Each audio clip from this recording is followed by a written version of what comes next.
Lesson 5. Introduction to Changex Fiat Ramp and Banking. When dealing with cryptocurrencies, probably the most common process that you'll find yourself participating in is buying and selling assets on select platforms.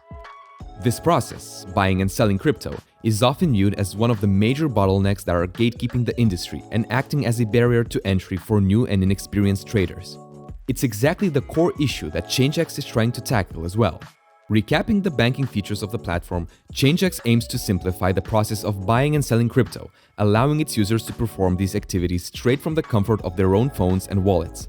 Crypto purchases can be made with a bank transfer or instantly out of the Changex Fiat account within the Changex wallet, and cashing out is as simple as that as well. You can either get your fiat funds to an external bank account or immediately transfer them to your Changex IBAN and debit card.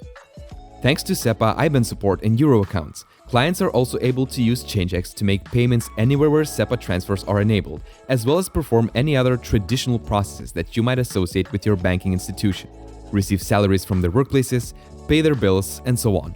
Lastly, the Changex debit cards allow users to pay with fiat money as well as crypto anywhere where such cards are accepted, thus making crypto integration into one's daily life even more seamless.